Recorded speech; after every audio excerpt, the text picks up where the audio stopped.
Política para la actualidad, hoy comenzando, como decíamos, al inicio con el presidente del Partido Republicano, Arturo Esquella, que ya está con nosotros. Arturo, muchísimas gracias por la gentileza de estar acá. Buenos días. Buenos días, gracias por la invitación, Iván. Oiga, vamos a hablar de las municipales, hay que hablar, hartas cosas de las que hablar, pero ¿usted no está a favor de lo que dice el Servicio Electoral de que esto sea en 2 días, lo del 27 de octubre?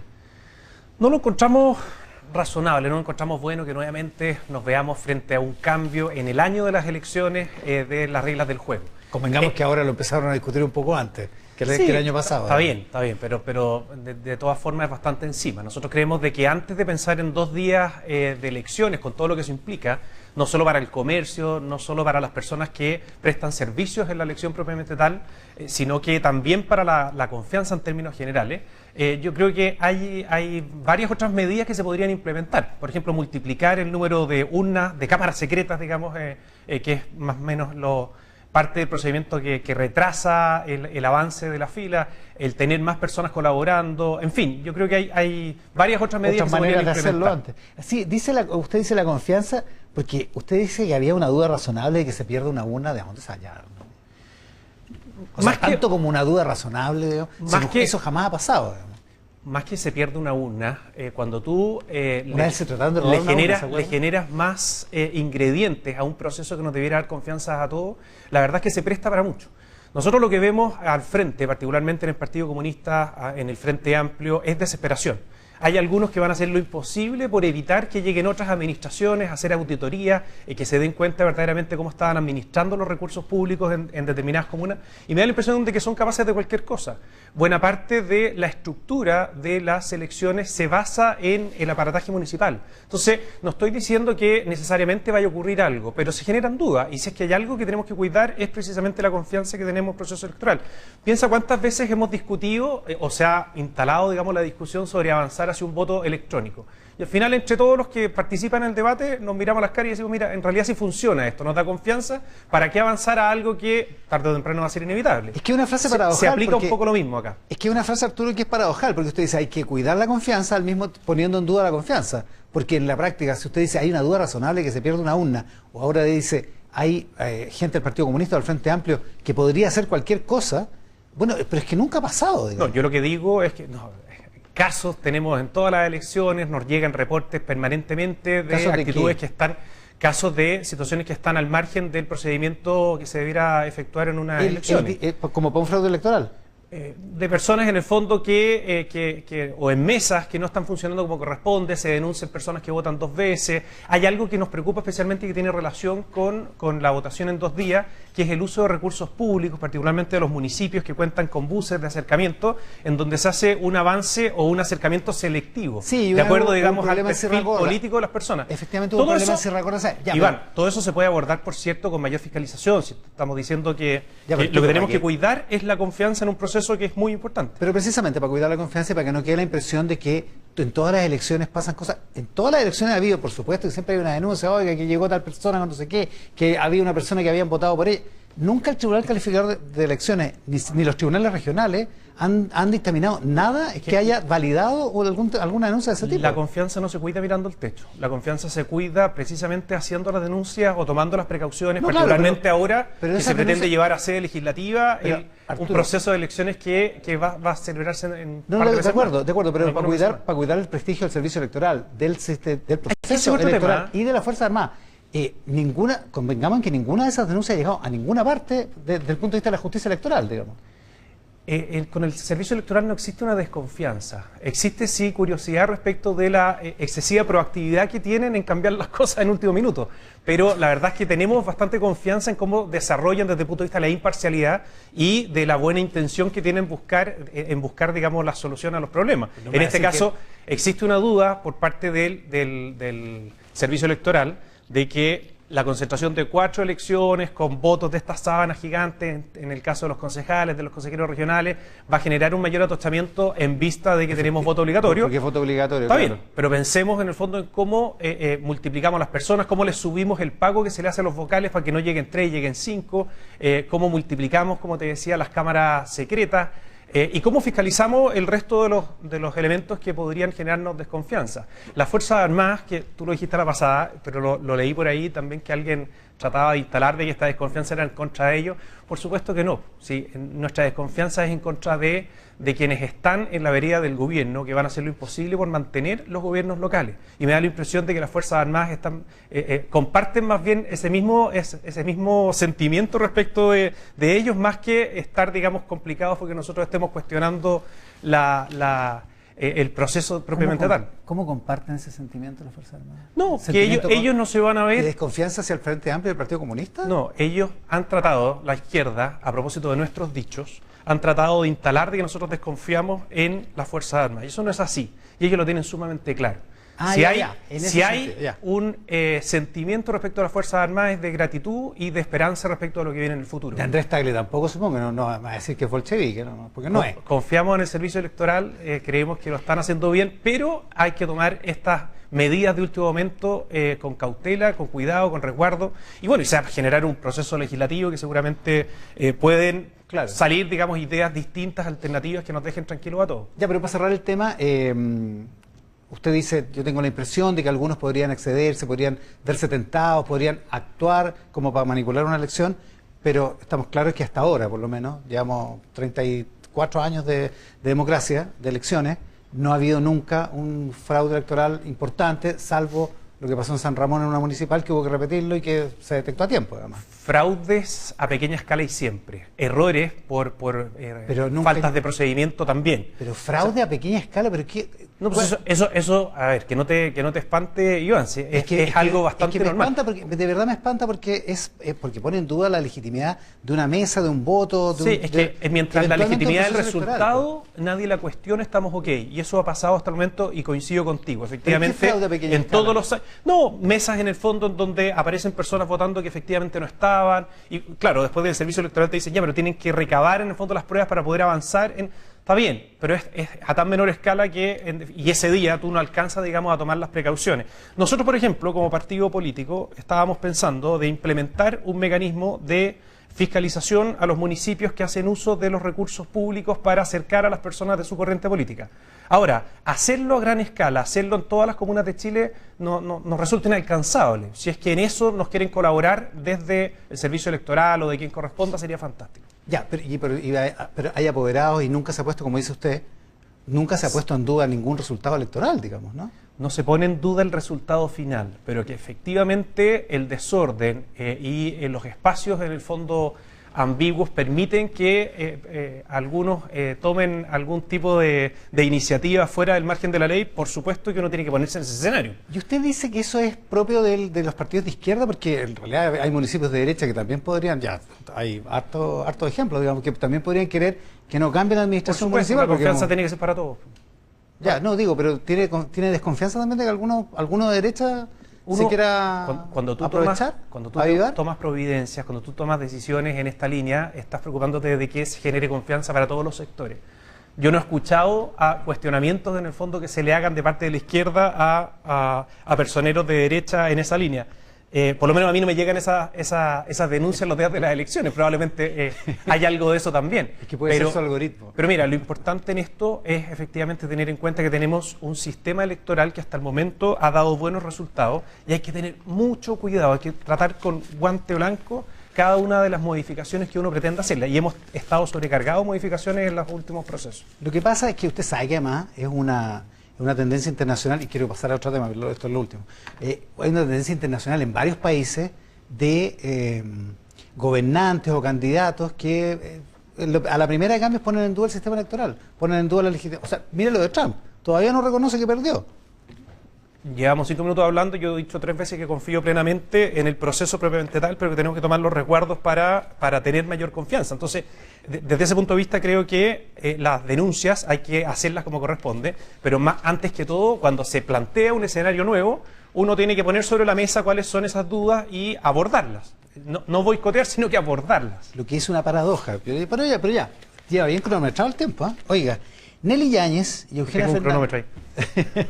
Nelly Yáñez y Eugenia Fernández en La Tercera de hoy publican una nota que se llama Matei en la recta final. La tenemos en gráfica. De hecho, las reuniones con los partidos en que definió Matei no ir a la reelección por providencia afirman que máximo la primera quincena de abril esto ya está listo. ¿Qué le parece? Yo creo que es un poco evidente que una persona que está encabezando las encuestas con una clara opción de candidatura presidencial. Un año antes, pensar, digamos, en una candidatura a la alcaldía en su reelección, la verdad es que no tiene ningún sentido. Me da la impresión que ya tienen bastante tomada la decisión. O sea, la tercera firma que ya la toman. Cuando informarlo, claro. Entonces, la duda más bien cuándo. Yo creo que es una buena decisión, que eso de alguna forma está en la línea de lo que corresponde. Y por otra parte, Matías Walker dice que de todas maneras van con Jimena Rincón y quieren ir a una primaria con el Matei. Yo soy partido, dice usted. Claro, yo soy presidente del Partido Republicano, la verdad es que no me meto en lo sí, que hagan ellos. No me confundí. Y bien, me parece, si es que tienen que generar, digamos, alguna instancia para distinguirse o para tener un candidato entre posturas que puedan ser similares, por cierto que es una herramienta válida. A esa comida ustedes no van, digamos, a ese baile no. Nosotros somos un proyecto político distinto y creemos que es fundamental para quien gobierne, para quien le toque recibir el desastre que nos va a dejar el actual gobierno, y hacerse cargo del país durante los próximos 4 años, es vital contar con un parlamento bastante nutrido, ojalá mayoritario, de personas de derecha.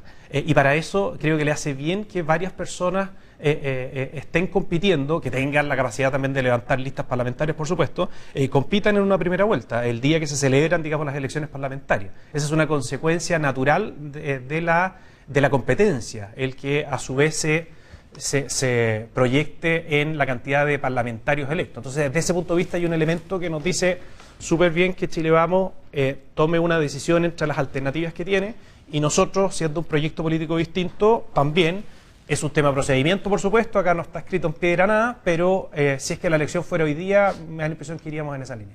O sea, si es que tuviéramos que tomar la decisión ahora. Una lista parlamentaria distinta, una candidatura presidencial. No, eso todo evento. Las elecciones colegiadas, proporcionales, ya. Esas de todas maneras, tal como lo estamos haciendo ahora, nosotros vamos a inscribir una lista propia del Partido Republicano en concejales y consejeros regionales. Nos estamos coordinando para tener alcaldes, o una alternativa de alcalde más bien, para que la dispersión de votos no le facilite el triunfo al Frente Amplio del Partido Comunista.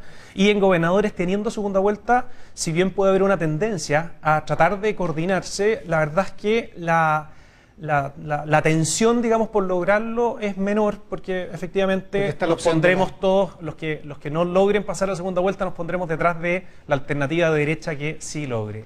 Ya, esa sería la decisión hoy. Eso es lo de hoy día. Van a una presidencial, van a primera vuelta y en parlamentaria, acuerdo. Estas cosas obviamente que son de procedimiento, no son de principios de fondo ni nada, entonces se pueden revisar. Pero si es que estuviéramos en el 2025, mi consejo al partido, al Consejo General, sería llevar lista propia, única, del Partido Republicano en parlamentarios, tal como lo hicimos el 7 de mayo, la elección de consejero. Competir con las listas de Chile Vamos. Con las listas del centro, si es que pretendieran presentar, digamos, alguna separada a la de Chile Vamos. Y eso, al final, la competencia que se genera, si es que más aún tienes un paraguas presidencial, es muy positiva. Si tú no vas a lograr hacer los cambios necesarios en materia de seguridad pública y en materia de reactivación económica, si es que no es con una mayoría en el Parlamento.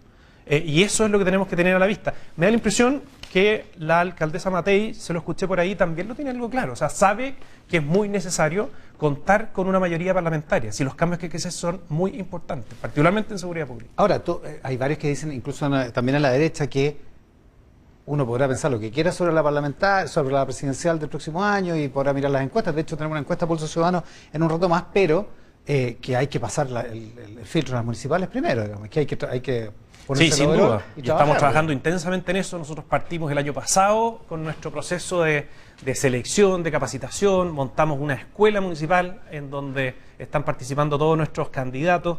La verdad es que estamos dando cada uno de los pasos, yo creo que de manera correcta, adecuada, con un equipo de personas que está teniendo en vista darle las mejores alternativas de candidatos a las distintas alcaldías y consejos municipales de todo Chile. Hablemos de algunas de las municipales antes de pasar a otras cosas. En Las Condes, ¿qué van a hacer? Porque usted en el Mercurio dejó la grande cuando dijo que en Las Condes iban a presentar candidatos y todavía no han dicho nada. Ya sabemos ya cómo está lo de Marcela Cubillo y Daniela Peñalosa.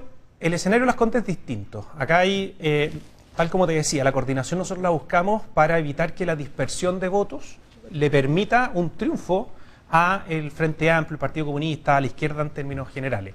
Esa realidad no se da en algunas comunas de Chile, dentro de las cuales está Las Condes. Lo que dijimos un minuto es que, dado el escenario de ese momento, todo indicaba que debíamos pensar, digamos, en presentar un candidato que no teníamos en ese momento, y que, para ser franco, tampoco lo tenemos hoy día. Pero bueno, cambió el escenario, porque entre medio, digamos, apareció una segunda alternativa, está bastante revuelto, y donde sí cambió, más o menos en el mismo escenario, en la lógica, digamos, en donde no se genera una dispersión de votos, o generándose no se afecta el resultado de que gane alguien de derecha, es Lo Barnechea. Esta semana se dio a conocer por parte del alcalde Lira que no iba a la reelección por razones personales. Esperamos que pueda abordar su situación de la mejor forma posible. Y bueno, y se abre, tal como le habíamos dicho en todo caso a los partidos de oposición. Nosotros teníamos un candidato, creíamos que Cristóbal Lira lo estaba haciendo muy bien. Entonces, si es que él, tal como lo había dicho hace algunas semanas, iba a ir a la reelección, no era necesario presentar. Claro. Y teníamos al abogado Pedro Lea Plaza, que es un destacadísimo abogado que creo lo va a hacer muy bien el día de mañana como alcalde, con una experiencia en administración muy buena. Lo teníamos, y dando ese aviso, Cristóbal Lira, inmediatamente comunicamos que vamos a competir. Y Chile Vamos está haciendo lo mismo, hay varios candidatos dando vuelta por ahí. Y me da la impresión de que es una competencia que va a ser razonable entre personas que quieren lo mejor para los vecinos de la comuna. Nadie se debiera escandalizar por eso. Que vuelva, que si RN decidiera, por ejemplo, lo del exalcalde Guevara en Lo Barnechea, ¿a usted les parecería bien? Porque él tiene varios problemas, tiene una cosa con la Contraloría, tiene investigación. De todos los nombres que yo he escuchado, le vamos a competir a cualquiera, incluido el alcalde Guevara. O sea, le da lo mismo lo que hagan los otros partidos, digamos. Nosotros creemos de que lo que hemos estado hablando en el trabajo que hay que hacer en materia de seguridad pública, y que lo tiene bastante claro Pedro Lea Plaza, es una buena alternativa para una comuna que quizás no está en la órbita de lo que uno pensaría. Estamos trabajando más intensamente. Nosotros trabajamos en los lugares en donde está el Partido Comunista, el Frente Amplio, venimos trabajando hace tiempo, como Recoleta, por ejemplo, en las zonas más populares, en fin. Pero Lo Barnechea también se merecen los vecinos de esa comuna tener, digamos, alguien que ponga el foco con decisiones complejas en materia de seguridad pública, y por lo mismo hemos levantado la candidatura de Pedro Lea Plaza. Ya, o sea, vista la decisión forzosa del alcalde Lira, que es un momento personal, familiar complicado, ustedes ya deciden tienen esa decisión tomada. Así es, y probablemente en este minuto está recorriendo las calles de Lo Barnechea. Y no viendo el programa. Oiga, pero en Las Condes, ¿a Marcela Cubillos no la van a apoyar? A Marcela Cubillos, el que le ha tocado tener mucha relación con varios de los republicanos, particularmente en nuestra directiva. En lo personal me ha tocado hacer clases con ella, la conozco más en el plano académico, pero he seguido su trayectoria, creemos que es una muy buena alternativa. Creo que en el lugar que le toque estar a cargo, digamos, en este caso un municipio, lo va a hacer muy bien, y en su momento el comité electoral tendrá que tomar una decisión. Ah, ya, o sea, está abierto eso. Sí, por supuesto. ¿Y a Peñalosa podrían apoyarla? Nosotros, tal como tú citaste, dijimos que en su momento, tal como se habían dado las cosas en el municipio y no contando con una confirmación en ese momento por parte de la misma directiva del partido del cual forma parte la alcaldesa, nosotros estábamos pensando presentar una candidatura distinta. Entonces, evidentemente que eso se disipa con la participación o con la entrada en escena de Marcela Cubillos. Ya, esa sería la alternativa. Sería una alternativa que el comité electoral va a estudiar en su momento. Y ya que mencionó tanto al Partido Comunista, y en Santiago, ve que se quiere presentar a Aldo Duque como en Santiago, nosotros como partido, si bien hemos estado trabajando muy intensamente, quizás más concentrado en la lista de concejales, ahí va a haber que hacer un trabajo de fiscalización muy profundo, y se necesita gente con pantalones bien puestos para denunciar los actos de corrupción que probablemente se van a encontrar tanto en esa como en otras comunas que han sido destacadas lamentablemente por administraciones dudosas. Pero en alcaldes propiamente tal, Iván, hemos visto pasar muchos nombres. Hay uno que como que es un poco de cajón, que debiera ser el candidato, pero lo he visto aparecer como nombrado en otras comunas, que es el exalcalde Alessandri, que conoce la comuna, no llega a improvisar, sino que llegaría, digamos, a hacerse cargo de una comuna conocida, ese con lo vería sus problemas, con sus dolores de cabeza, tal como él los conoció, probablemente más agudizados, digamos, por la administración de Barraza y Gracie Hasler durante este último tiempo, pero me da la impresión de que las fichas están más bien puestas por ahí. Y nosotros, nombre para alcalde hasta el momento, el comité electoral no ha levantado. Y si Chile Vamos quisiera ir con Sebastián Sichel, que aparece bien en las encuestas, ¿les parecería? Lo he visto, nos han preguntado, llamémoslo informalmente, y acá, y aprovecho tu programa para comentar, digamos, o sea, no nos perdemos ni un segundo, acá hay que ganarle al Partido Comunista del Frente Amplio. Si es que es la persona que nos puede garantizar de que gane esa elección, fantástico, todos lo apoyaremos. Yo creo que son varias las personas que le pueden ganar, de hecho, o sea, algunos números hemos visto, y hay varios nombres que están ahí en la pelea, que si tuvieran el nivel de conocimiento que tiene Sebastián Sichel también podrían hacerlo, pero bueno, si es que deciden presentar a una carta como Sichel, bueno, por supuesto que no hay problema. ¿Y un tipo llanero solitario como Aldo Duque, que se lo mencioné? ¿Cómo lo ve eso? Aldo Duque está haciendo un trabajo intenso, es alguien con quien yo tuve la oportunidad de conocerlo, precisamente me planteó el interés que tiene, digamos, de formar parte de una competencia. No es alguien que forme parte de nuestro partido y nosotros hemos sido súper cuidadosos, si bien no se descarta nada por supuesto, pero hemos sido súper cuidadosos en decir que vamos a llevar candidato a alcalde, y quizás esto tú lo habías visto por ahí, solo en los lugares en donde tengamos personas que nos den certeza absoluta, por el conocimiento que tenemos de ellos, por su trayectoria, de que nos van a representar de buena manera. No estoy diciendo lo contrario de Aldo Duque, puede ser una excelente persona y la indicada, digamos, para desbaratar las bandas que hay criminales, para colaborar desde el municipio con las policías para desbaratarlas, en fin. Pero hasta el momento, siendo una persona ajena al partido, la verdad es que el Comité Electoral no ha tomado la decisión de respaldar esa candidatura. Ese caso habría que estudiarlo y hay casos y hay nombres en el fondo que nos constan por los números que hemos visto, como el del exalcalde Alessandri, que son más bien a la segura, se podría decir. Ahora, en lo personal nosotros nos hemos concentrado con nuestros liderazgos más importantes en comunas como Recoleta, en la línea de esas comunas que van a ser emblemáticas, porque está el Partido Comunista hoy día y porque evidentemente lo han hecho mal y le han hecho daño a los vecinos de esas comunas. Nos estamos concentrando en Recoleta con Ruth Hurtado, que nada menos que nuestra secretaria general. Y eso va firme. Eso va muy firme, está haciendo un trabajo muy intenso, territorial, con al principio, digamos, era bastante social junto al diputado José Carlos Mesa, pero creemos que es la persona que nos va a representar fielmente, y lo que se necesita saber lo que pasa en esa comuna, y tiene relación con lo que decíamos antes, con que algunos alcaldes van a hacer lo imposible porque no lleguen otros, o de otro signo político, al gobierno local.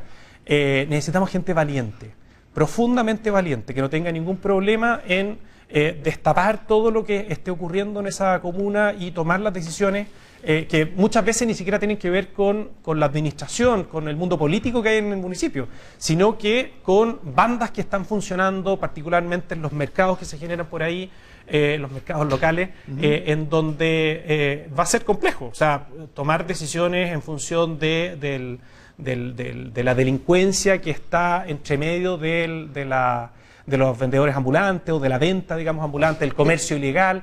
Por supuesto que requiere mucho coraje, muchos pantalones, y eso la conocemos mucho, Ruth Hurtado lo tiene de sobra. Ya, pero eso se refiere a cosas que son parte del gobierno municipal, digamos, no se refiere a actos de corrupción al interior de esos municipios. No, me refería particularmente a situaciones que no se han querido ver o que quizás se han fomentado por parte del municipio, haciendo vista gorda. O sea, el comercio ilegal hoy día, junto a la migración ilegal, están totalmente de la mano la delincuencia. Eso, bueno, hemos visto reportajes, creo que en este mismo canal, de hecho se han dado notas de prensa en donde se observa cómo se van mezclando la migración ilegal con el comercio ambulante, ilegal por supuesto, y las bandas delictuales que a ratos, digamos, pueden tener contacto con el crimen organizado, por supuesto. A ver, lo quiero cambiar de tema. Estamos con Arturo Esquella, el presidente del Partido Republicano.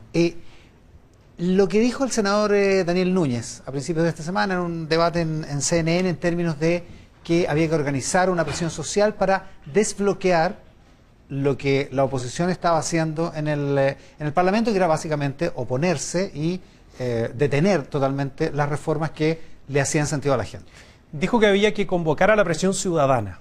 Lo dirá en términos poéticos, pero sabemos lo que significa. Todos los que vivimos la situación del 18 de octubre en adelante sabemos a qué se refieren. Cuando no les resultan sus propósitos a través de los votos en el Congreso Nacional, inmediatamente, si esto es historia antigua, el Partido Comunista y sus satélites, digamos, empiezan inmediatamente a revolverla en la calle con lo que implica eso. O sea, mira, veamos la cronología, Iván. ¿Esto cuándo fue? ¿Fue el fin de semana pasado? ¿O por ahí? El lunes, fue el lunes en la noche. El lunes. ¿Ya? 3 días después hay actos delictuales con molotov, con violencia en 3 liceos emblemáticos.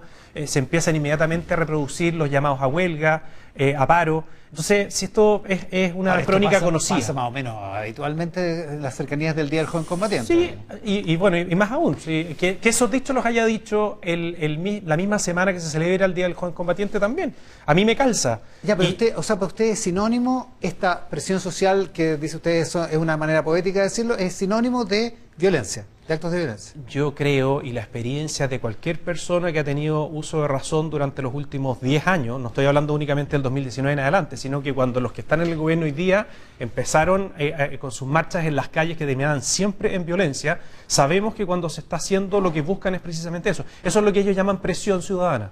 Y nosotros tenemos que tomar con toda la fuerza necesaria del Estado de Derecho en los resguardos precisamente para que eso no ocurra. Yo creo que el senador está en una cornisa en cuanto, digamos, a sus obligaciones como parlamentario. Sí, en la misma Constitución se dice que cualquier persona que incite a una alteración del orden público es causal de cesación en su cargo. O sea, ya, pero o sea, técnicamente no ha incitado a ninguna alteración del orden público. Lo que está diciendo, está utilizando su plataforma como senador, como representante, uno de 50, nada menos en Chile, para decirle a su gente que está acostumbrada a salir a las calles, a generar, digamos, los ambientes propicios para la violencia, que es el momento, en el fondo, en que tienen que seguir por ese camino porque les fue mal con los votos. Pero, ¿y cuando, por ejemplo, comunidades indígenas hacen en Atacama una protesta porque están disconformes con cómo se ha llevado adelante la política del litio? O cuando los camioneros se toman un pedazo de la carretera a los dos lados durante horas y a veces durante días. ¿Eso también es presión ciudadana o no? Protestan un par de días y vuelven, digamos, a su funcionamiento normal, a sus actividades normales. Ya digo, pero ¿es presión ciudadana eso o no? No estoy diciendo que no corresponda el uso, digamos, el derecho de manifestarse, si eso es correcto, dentro de nuestras garantías constitucionales, si eso está bien. Pero es distinto cuando el que hace el llamado es del Partido Comunista. Y minimizarlo o pormenorizarlo, o sea, considerar, digamos, de que es una exageración, la alerta que nosotros levantamos, yo creo que es desconocer que el octubrismo sigue presente y que lo ven como un camino viable para instalar sus demandas y su manera de ver la sociedad. Si lo entiendo bien, siempre que sea una persona militante del Partido Comunista el que llama a una manifestación, ¿está llamando a un acto de violencia? Siempre que el Partido Comunista llame a manifestaciones, a presionar públicamente, tal como lo ha dicho el senador Núñez, yo creo que es razonable que se nos prenda una señal de alerta. El director de Activa Research, Ramón Cavieres, que está en Glasgow nuevamente, pero está contactado esta mañana aquí en Mesa Central. ¿Cómo estás, Ramón? Buenos días. Hola, buenos días, Iván. Muchas gracias por el contacto. Para que demos a conocer el adelanto de la encuesta Pulso Ciudadano que van a entregar ustedes más tarde y que tiene varias cosas muy salientes, partiendo por la aprobación del presidente, para que empecemos a analizarla. Vamos a mostrar algunas de las gráficas de esta mañana, la aprobación del presidente de la República. A ver si la mostramos ahora. Ahí está, un 27,7% aprueba, eso es prácticamente 2 puntos porcentuales más, un 60,3% desaprueba la conducción del presidente de la República, eso es prácticamente 2 puntos porcentuales menos. ¿A qué podría deberse un aumento y si te parece significativo, Ramón? No, mira, la aprobación del presidente es bastante estable. Oye, nuestros indicadores van variando básicamente entre 27 y 29 puntos. Todas estas variaciones no son significativas, ¿ya? Lo que demuestra en definitiva que tiene un sector importante de respaldo, bastante estable, bastante duro, llamémoslo así, y que todos los elementos que van pasando, situaciones o contextos que van pasando en el país en determinados momentos, tienen poca incidencia en la valorización, ¿ya? No porque aumente un punto, baje 2 puntos, significa que eso tiene un impacto en la percepción de la ciudadanía, son variaciones no significativas. Por lo tanto, no hay cambio. Un 28%, yo diría que analizándolo en contexto internacional y analizándolo en contexto interno, cómo se evalúan otros poderes del Estado, yo diría que tampoco es una mala evaluación, ¿ya? considerando, ¿no?, el escenario difícil que vive el presidente en términos de contexto político del país, ¿no? Así que es bastante estable su evaluación. Y considerando también algunas opiniones que podemos conversar más adelante en términos de la percepción de la situación económica. Pero antes de eso veamos lo de las preferencias presidenciales, que siempre están llamativas, y ahí están los números de esta quincena. Evelyn Matei llega a un 24,9%, baja un poquito desde el 26,2% de la última encuesta. José Antonio Kast sube de 10,6 a 11,7%, Michelle Bachelet baja de 9,5 a 8,1%, Camila Vallejo sube de 3,3 a 4,5%, Franco Parisi sube de 1,7 a 2,5%, Johannes Kaiser vuelve a aparecer, sube de 1,6 a 2,5%, aparece sorprendentemente, esto es mención espontánea, después Ramón lo va a explicar, Gino Lorenzini, el de la ex Felices y Forrados, que sube de 1,2 a 1,7, y Marco Enrique Minami de 1,4 a 1,6. A ver, primero, en la parte alta de la tabla, Evelyn Matei y José Antonio Kast siguen bastante parejos respecto de los meses anteriores, independientemente que una baje y el otro suba, ¿no? También, esto es bastante estable. Exactamente, esto es una pregunta espontánea. Eso es lo interesante, es lo que está en la mente de la opinión pública, de los ciudadanos. No estamos visualizando cambios relevantes respecto a lo que fue finales de febrero. Y se ve una distancia no menor relevante de Evelyn Matei sobre José Antonio Kast. Sin embargo, esto falta mucho tiempo. Esto está marcando la posición política hoy en día, sobre todo frente al escenario que viene en octubre, ¿no?, respecto al tema municipal. Y después ya veremos el próximo año, en definitiva, cómo se comportan, claro, en definitiva, los candidatos como tal. Una cosa es ir punteando la encuesta y otra cosa es cómo te desempeñas como candidato. Y eso hemos visto en las últimas elecciones, que tiene cambios relevantes al momento final de una elección presidencial. ¿Y qué nos dice, Ramón, el hecho de que las menciones, bueno, se concentran, por cierto, en Evelyn Matei y en José Antonio Kast, pero en general se concentran en candidatos ligados a la derecha, de Johannes Kaiser, eventualmente Parisi y Lorenzini también podrían ligarse a la derecha, y por el lado de la izquierda los números son más exiguos, Michelle Bachelet y Camila Vallejo en lo principal, y Marco Enrique Minami con una cosa más bien marginal. ¿Qué nos dice eso respecto del estado de ánimo de los votantes? Bueno, la percepción hoy día del ciudadano al día de hoy está marcando una preferencia a candidatos por un lado, centro-derecha. Yo diría que por otro lado se marca una posición respecto a candidatos más outsiders, con algunos elementos de populismo, que esto ha sido una tendencia que hemos estado observando, ¿no? Y en definitiva, con un porcentaje menor, son aquellos candidatos que se representan a la centroizquierda, ¿ya? Demostrando, en definitiva, una falta de liderazgo, justamente lo que está enfrentando ese sector político. Michelle Bachelet es una figura política, ¿no?, 2 veces presidente, que tiene un caudal político, un capital político muy relevante, que aún diciendo que no va a volver a ser candidata presidencial, sigue marcando la encuesta, y eso demuestra una falta de liderazgo y demuestra que es la figura política de la centroizquierda que mejor representa eventualmente el contexto y el escenario político que está viviendo el país. Por lo tanto, es un escenario hoy en día bastante favorable, hoy en día, para la centro-derecha. Pero yo insisto, una cosa es ir punteando la encuesta y otra cosa es ser candidato presidencial. Y eso eventualmente puede cambiar esta dinámica y esta estructura. Lo comentábamos antes en el programa, no sé si alcanzaste a oírlo, pero el diario La Tercera hoy afirma que en los próximos 15 días Evelyn Matei va a anunciar que no va a ir a la repostulación en la comuna de Providencia, y que por lo tanto va a quedar ya quemando las naves para una candidatura presidencial. ¿Esa decisión podría afectar estos números para bien o para mal? Lo veremos. Yo creo que el posicionamiento de Evelyn Matei hoy día es bastante sólido. Capitalizó muy bien un porcentaje muy importante que tenía también el expresidente Sebastián Piñera, que tenía el orden de 11%. Ella capitalizó absolutamente más del 80% de esa preferencia. También se ha mantenido esa capitalización, ese flujo de preferencia.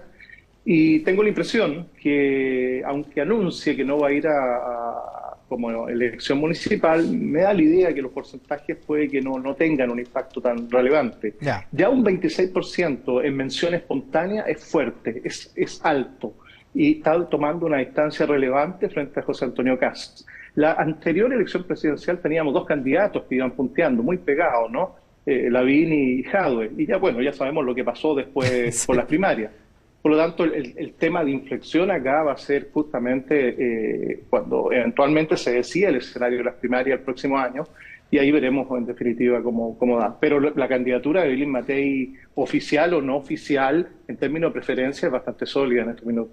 Claro, ahora, para esas primarias falta todavía más de un año. Ahora, una última cosa sobre Franco Parisi, sobre el propio Johannes Kaiser, sobre Gina Lorenzini, que me sorprendió harto en esta encuesta, porque no están en el radar de los medios de comunicación. ¿Hay algo que ocurrirá, no sé, en redes sociales o de alguna otra manera que nosotros no estamos percibiendo desde los medios tradicionales?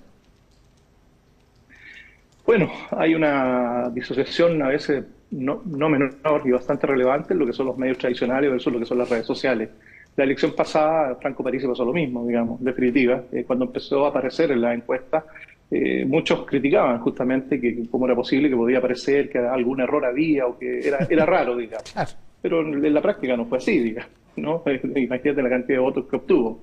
El mundo de las redes sociales, el mundo de las comunicaciones hoy día en este contexto son muy fuertes, y determinados candidatos, determinados comportamientos respecto a temas presidenciales tienen un impacto fuerte en redes sociales. Por lo tanto, a mí no me extraña, digamos, respecto al espacio y al desencanto, porque esto es lo que demuestra el desencanto de la ciudadanía con los temas políticos, ¿no? Entonces eso es tierra fértil justamente para las candidaturas más populistas que pueden ir apareciendo. Ramón Cavieres, una última cosa, una última lámina que queremos mostrar de la encuesta Pulso Ciudadano, que se va a liberar completa en un rato más, es el nivel de acuerdo con la idea de votar en 2 días, en el mes de octubre, y están bien parejos los que están de acuerdo y muy de acuerdo con los que están en desacuerdo o muy en desacuerdo. Son 36,3, 37,9, o sea, están prácticamente empatados. ¿Qué decir de eso? ¿Qué podemos decir también de ese 25,8, ese cuarto de personas que no están ni de acuerdo ni en desacuerdo con la posibilidad de 2 días de elección?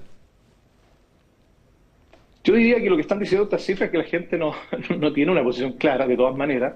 No es un tema de mucho impacto en su análisis, no es un tema que le preocupe mucho. Por lo tanto, hay una indefinición, ¿ya? Son prácticamente en igualdad de porcentaje los que están de acuerdo o en desacuerdo en la situación. No es un tema hoy día que esté en la relevancia, que esté en la urgencia, que esté en la preocupación de la ciudadanía. Eso es lo que quiere decir. Problemas, ya sabemos ya el tema de la delincuencia, el narcotráfico, corrupción, son otras las prioridades y las preocupaciones. Eso es lo que está diciendo este tema, que en la agenda, obviamente, de los políticos, la agenda mediática, de repente pasa a ser un tema relevante, un tema de contexto, un tema de influencia, ¿no?, en el contexto político, pero en la práctica la gente no es un tema que le preocupe mucho, y tampoco es un tema que mire debajo del agua. En definitiva, si 2 días es una medida que de alguna manera tiene otro tipo de sentido, otro tipo de trascendencia, digamos, ¿ya? Así que la gente no tiene mayor preocupación frente a este tema. De hecho, no tenemos una lámina, pero la preocupación que más sube entre las preocupaciones de los chilenos es el tema de los sueldos, el tema económico, ¿no? Por supuesto. Bueno, de todas maneras, el tema de la delincuencia, corrupción, inmigración, pero hay un tema económico. La ciudadanía percibe el tema económico. Sin embargo, los temas económicos, en percepción de la ciudadanía, siempre van un poco rezagados respecto a los números duros, ¿no?, que van apareciendo en el país. Bueno, estamos visualizando una mejora en términos de inflación. Aparentemente, mañana domingo, el IMASEC debiese ser relativamente positivo, ¿no?, de acuerdo a todos los indicadores previos que está demostrando la economía. Por lo tanto, en términos duros, la economía está en un desarrollo y en una mejor perspectiva de este año en relación al año anterior. Pero la gente igual tiene una percepción negativa. Ahora, esa es una percepción que la ciudadanía la tiene siempre, en definitiva. El chileno siempre está con un problema de cómo llega a fin de mes, en definitiva. Sí, pues tal cual. Ramón Cavieres, desde Glasgow, comentando los principales resultados de la encuesta Pulso Ciudadano, la entrega de esta quincena que se libera en algunas horas más. Muchas gracias, Ramón, por este adelanto. Muy bueno. Mesa de análisis esta mañana aquí en Mesa Central con Mónica Pérez, con Quique Mujica. Oye, ¿vieron en DF+? Esto no lo tenemos en gráfica, así no lo vamos a mostrar, pero los sitios web que se registraron después del impasse del presidente Boric con la familia Luxich. O sea, más Narbona menos Craig.cl y Narbona y Craig.cl. ¿Viste que siempre hay alguien que aprovecha la crisis? Obvio. Igual la posibilidad. ¿Y qué puede hacer con eso? Alguna cosa. Por si las moscas, nunca se sabe. Tampoco es tan caro registrar. Yo creo que tiene intención de vender el dominio a alguien. A alguien. O alguienes. O alguien. Ya, pero fue un tema esta semana. Bueno, fue un tema, y y el problema que yo veo es que sigue siendo un tema, porque usted, el presidente, no tuvo ninguna pauta esta semana, yo creo que por este tema justamente. O sea, ninguna pauta donde contestara preguntas. Donde contestara preguntas, hace mucho tiempo que no contesta preguntas. Tuvo una pauta muy locuaz el otro día entregando los premios nacionales de música y de arte escénica. Tiene pocos puntos de prensa ahora. Pero donde no le pueden preguntar los periodistas, porque ¿ustedes creen que esto se cerró? Yo creo que la primera pregunta que le está esperando al presidente en cuanto haga cualquier punto de prensa de cualquier tema, ¿no va a ser esta de nuevo? O sea, altamente probable. Que Carolina Toa no lo cerró el otro día. Creo que no. Creo que por más intentos que han hecho los ministros, y el último, yo creo que también un poquito desesperado, el de la ministra del Interior, porque si se fijan en las palabras de la ministra del Interior, ella dice, creo que, o sea, tampoco es que haya una certeza. Tampoco es taxativa, digamos. No es taxativa en lo que ella explica. Entonces, yo siento que desafortunadamente el tema sigue abierto y me parece a mí que en cuanto a manejo comunicacional no es bueno, porque si el presidente cometió un error, se podría haber aclarado tanto más fácil con un tuit hace muchos días atrás y evitar todo, porque no es que evite un bochorno para el gobierno en términos. Pero diciendo que, oiga, me equivoqué de apellido y lo que quería decir era tal, ya, listo, pum. Por lo que sea. Y por Twitter. Y por Twitter, si se no ahorra la contrapregunta. Oye, ¿por qué le dijo Narbona y no Fombona? No, y puede el presidente todo el rato decir, ya lo dije en mi tuit, no habla más del tema. Ustedes son periodistas súper inteligentes, pero en el gobierno hay también muchos periodistas súper inteligentes encargados de las comunicaciones que deben haber pensado esto mismo. Bueno, a mí me dicen, no, por lo que yo reporté, es que no es así. Lo que pasa es que primero me cuentan que la principal porfía es del propio presidente, que muchas veces considera que eso no tiene mayor importancia y que por tanto que para qué vamos a salir a aclarar algo que no es importante y que para qué lo vamos a agrandar. Ahora, técnicamente no es importante. No es importante, pero es lo que le bloquea las agendas comunicacionales porque hace que los ministros, cada vez que tengan que hablar de pensiones, guachipato, empleo, economía, le preguntan, ¿qué quiso decir el presidente? Yo le pregunté a 4 ministros, yo sé que no es importante, pero le pregunté a 4 ministros porque da curiosidad. Y en realidad con los 4, yo creo que con casi los 4, fue un momento incómodo. Yo creo que algo incómodo. Fíjate que algunas personas del oficialismo siguen pensando que no era alusión a los Luxich. ¿Verdad? Aún, hoy día en la mañana, por ejemplo. ¿Sí? Sí, yo hablé con alguien y me dicen, yo todavía tengo la duda, porque porque el presidente es un tipo muy leído, entonces puede haber sacado... Yo he visto Narbona y Craig... Poeta, filósofo, hemos buscado por todos lados. No, hay una relación a más medias torcidas para llegar a algún tipo de explicación que no sea la de los Luxich. Sí.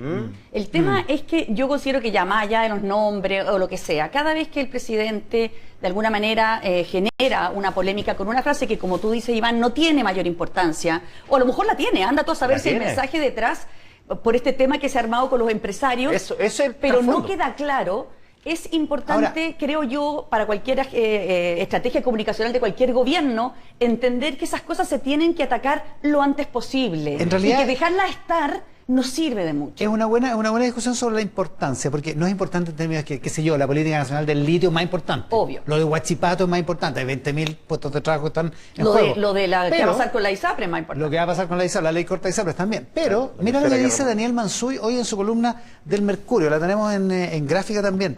El exabrupto del presidente, Mansuy no tiene duda de que esto es como lo dijo Carolina Toa, ¿verdad?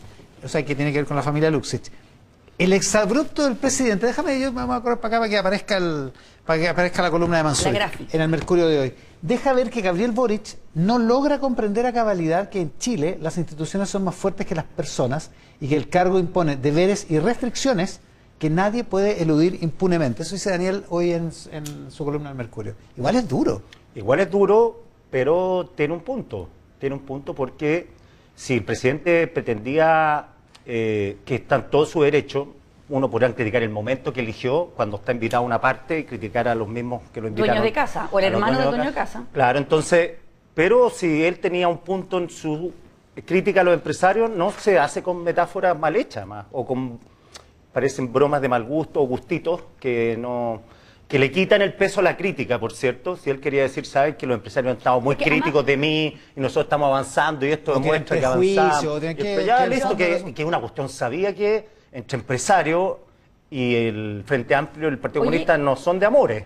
Mónica. Pero me dijeron a mí que incluso la idea del presidente en el discurso completo, en el resto del discurso, era lo contrario. Llamar a una cooperación, llamar a sacarnos las caricaturas, cooperar, a sacar este país adelante juntos. Como que no pega para nada esa pachotada. Sí, además nadie le... Con el discurso... Ya, nadie le dijo nada. Del discurso porque él no respondió a una pachotada que le dijeron los dueños de casa. No. Pues, sí, la ceremonia iba tranquila y calmada. A mí me han dicho dos cosas, eso sí. Pero son incongruentes. Uno es que lo tenía escrito ¿Ya? y otro es que lo improvisó y que no estaba escrito. Que no son excluyentes, capaz que lo escribió con lápiz en el auto. Mano, no, dicen que no está escrito porque dicen que es súper fácil ver que por lo menos está en los discursos que tiene escritos. Como que si uno ve las imágenes cuando lo está dando, porque están todos los discursos que uno los puede revisar, cuando él levanta la mirada, los asesores empiezan a temblar porque a él le gusta, cuesta fome los discursos muchas veces y quiere agregarle cosas. Ahora, yo creo que aquí hay que focalizarse en la estrategia comunicacional del gobierno. Y yo me pregunto si este gobierno tiene una estrategia comunicacional, porque no se entiende que no sepan reaccionar a una cosa como esta y pase todo este quilombo Llevamos 10 días. Porque, ¿sabes cuál es lo malo? Ya, una cosa es el error presidencial. Esto bloquea todos los otros despliegues de los otros ministerios en cualquier otro ámbito. Por lo menos del presidente. Porque el ministro Marcel estuvo ahí mismo, donde estás tú el domingo pasado, y habló de todas las cosas. Lo que pasa es que entre medio salió el tema. Y él dijo, no tengo idea. Y lo otro que yo me pregunto es... ¿Cuánto escucha el presidente también a su equipo de comunicaciones? Porque yo no creo... ¿No les llamó la atención la respuesta de la ministra vocera Camila Vallejo, que yo nunca la había visto decir, ¿saben qué? Pregúntenle al presidente. Pero hay una nota, la tercera de ayer, que dice que eso fue el diseño... Que fue el diseño en La Moneda, en el comité político del día siguiente. Puede ser que sea el diseño, o sea, hay que notar que hay diseños buenos y diseños malos. Exactamente. También es cierto. O sea, que no porque necesariamente el diseño por sí... Oye, espérate. Y otra cosa, ¿algo más sobre porque voy a cambiar de tema? En el fondo es eso, o sea, cómo están preparando la agenda comunicacional del gobierno, del presidente, cómo están sabiendo reaccionar, si el presidente escucha o no a su propia gente, o quizás su propia gente piensa que estas cosas no hay que ni aclararlas, que no son importantes cuando no es verdad, o sea, ya lo estamos viendo. Y el otro tema que me contaban son decisiones como, por ejemplo, la participación del presidente en un programa de una persona que es muy amigo de él, que es Nicolás Copano. Fabricio Copano. Fabricio Copano, perdón, que hace un programa Ahora, no digo que Nicolás nuevo, no sea amigo, pero Fabricio es el amigo. Pero sí, siempre se ha sabido. Y entonces el presidente quiere participar en este primer programa de Copano, que es un programa de humor. Y la graban la entrevista cuando va a inaugurar... Arriba el tren. Arriba el tren, porque Claro. la inaugura un día el lunes 11, y él mismo dice, vean esta entrevista que voy a dar, que la van a dar el viernes. Que es el debut de su programa. En el debut Claro. del programa, sin conocer cómo el programa puede ser bueno, malo, reguleque, demasiado ácido, a lo mejor mete al presidente en un problema. 2, cómo el presidente da una entrevista un lunes para emitirse un viernes y entre medio, si pasa cualquier cosa, va a salir echando chistes el día viernes. Claro, y no puede subirse es a un muy tren. peligroso. Y no se puede subir a un tren para actualizar la entrevista. Exactamente. Porque en un estudio la puede repetir. Ese tipo Habría de que cosas hacerla son de las que a nuevo, mí me han...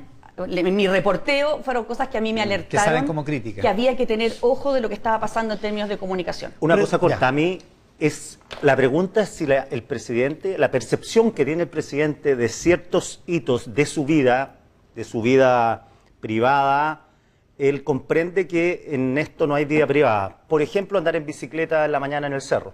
O decir que él puede salir a caminar tranquilo por la calle, Por la Plaza Brasil. por la Plaza Brasil, cuando todos sabemos que anda con escolta. O sea, todos sabemos que tiene que haber despejado la Plaza Brasil para que pase Claro, por la Plaza entonces, Brasil. esa percepción es yo creo que la que más intriga, porque la evaluación ¿Qué en general, conciencia tiene él, digamos? los presidentes viven en un mundo bien Una burbuja. burbuja, sí, pues. Claro, Pero es natural que sea natural, y han pasado, no será el primero ni el último, pero es decir, oye, ¿puedo ir a andar en bicicleta en la mañana? Es que en mi vida privada, puede decir él, y lo estoy haciendo fuera del horario. Sí, pero la gente percibe que mientras el presidente anda en bicicleta, uno está 2 horas en el Transantiago, a las 7 de la mañana. Exacto. Entonces, Claro, también pasó lo mismo cuando llegó tarde a una pauta.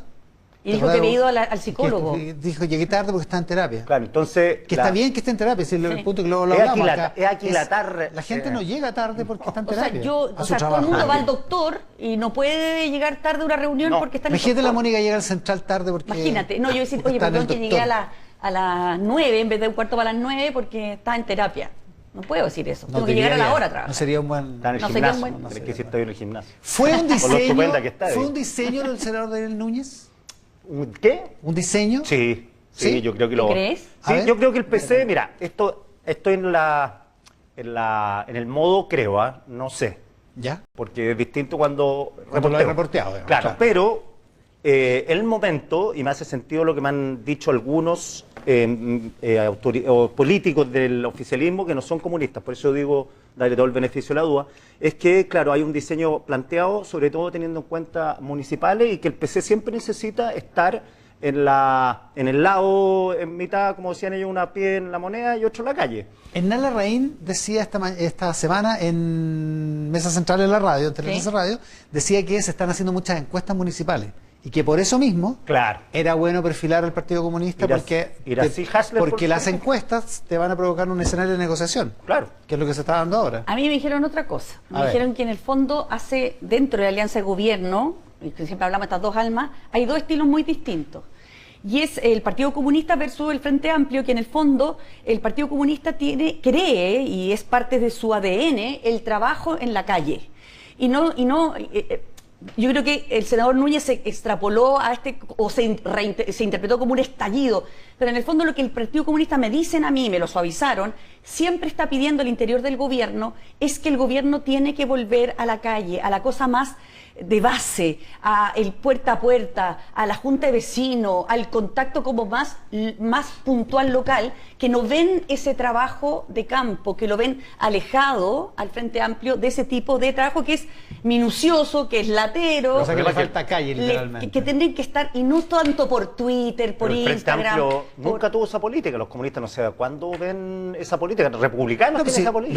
los que tienen Ellos eso dicen son... que tradicionalmente han sido así. Pero, o sea, Amplio- tradicionalmente el Partido Comunista Sí. y el Partido Socialista son los únicos que tienen eso. El Frente Amplio no es precisamente de calle los que pasan por el techo para Exactamente, Chile. a sí. eso voy. De trabajo Y esa es la universitario, queja. tal vez. Claro. Y esa es la queja del Partido Comunista diciéndole, hey, tenemos que volver a la calle, tenemos que, si estamos hablando de pensiones, estemos en la calle, en la junta, con la asociación de adultos mayores de tal parte, hablando de este tema, como retomar eso que se extrapoló con una especie de estallido, digamos. Ahora, me pareció, entrevistando a Arturo Esquella hace un ratito, en el bloque anterior del programa, que es funcional, lo que dice el Partido Comunista es funcional para el Partido Comunista, pero también es funcional para republicanos, porque Arturo Esquella dijo, sin ningún ambaje, dijo, cuando un militante del Partido Comunista llama a una protesta social o una, ¿cómo es la frase? A la presión social, social. lo que está haciendo es llamar a la violencia.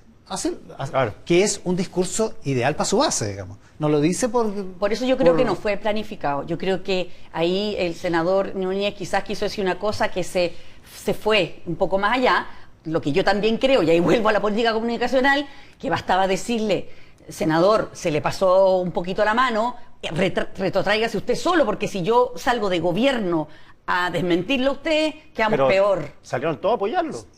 En el Partido Comunista. El Partido Comunista. En el Sí, gobierno, en el gobierno me no, refiero. No, pero el Abre Partido una cuña Comunista en el gobierno. está jugando su carta, el Partido Comunista está jugando su carta, y el gobierno está bien, todo, pero necesitan ganar las municipales y encantar a su gente y que no se les meta por la izquierda otro movimiento. Entonces, Ahora, vamos a estar en el siguiente bloque con el diputado del PDG del Partido de la Gente, Rubén Oyarzo.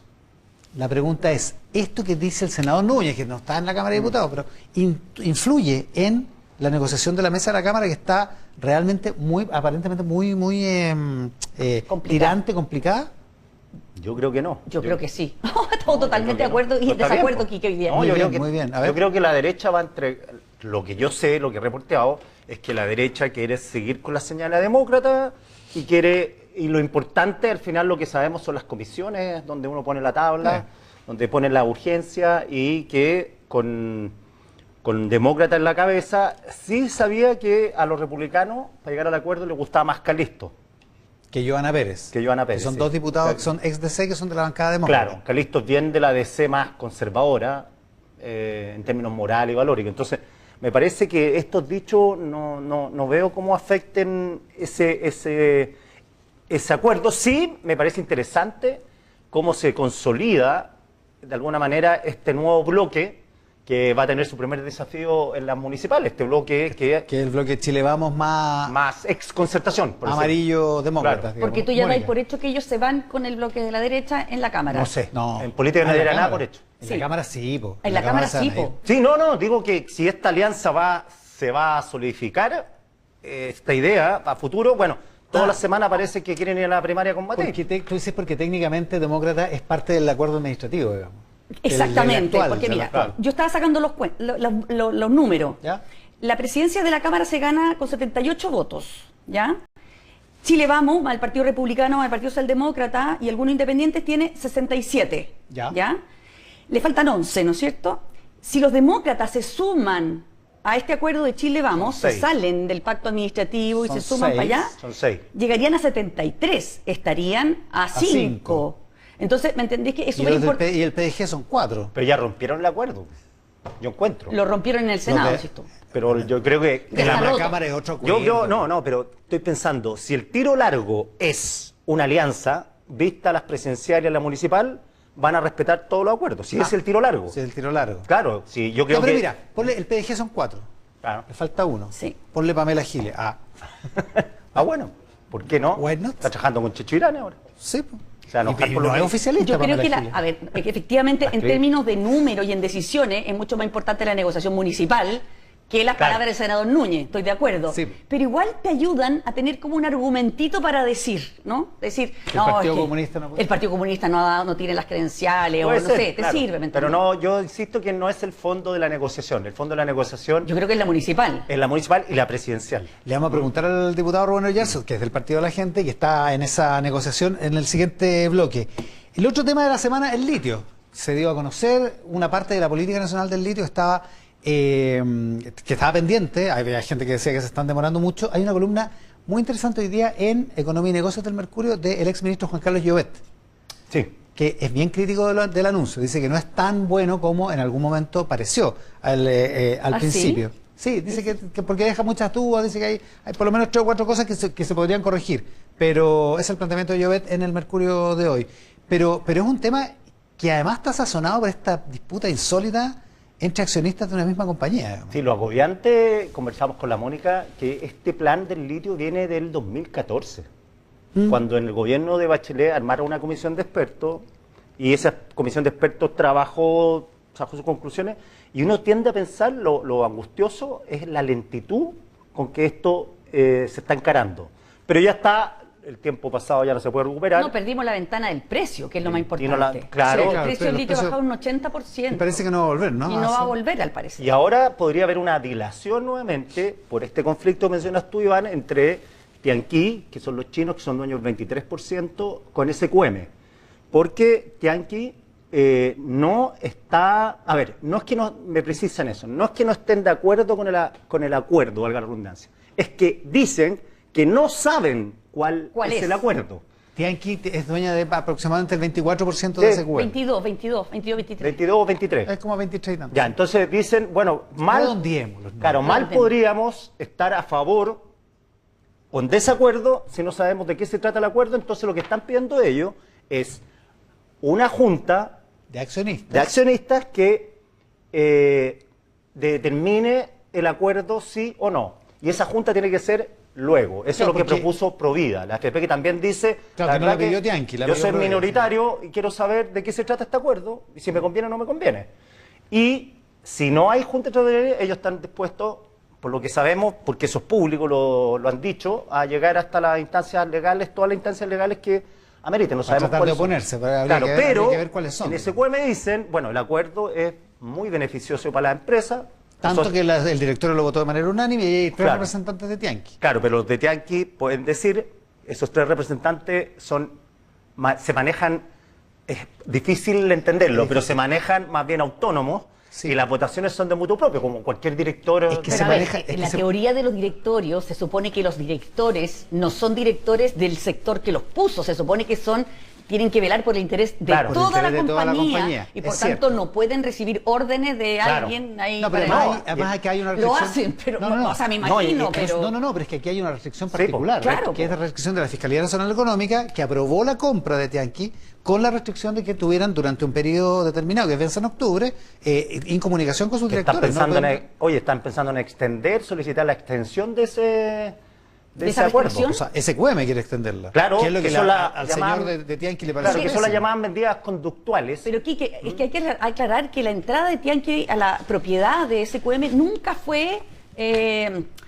amistosa. No, pues entraron cuando vendieron los canadienses. Exacto. Entonces ellos entraron y lo que dicen de SQM es lo siguiente: Tianqi se comporta no como accionista ni inversionista, sino como competidor.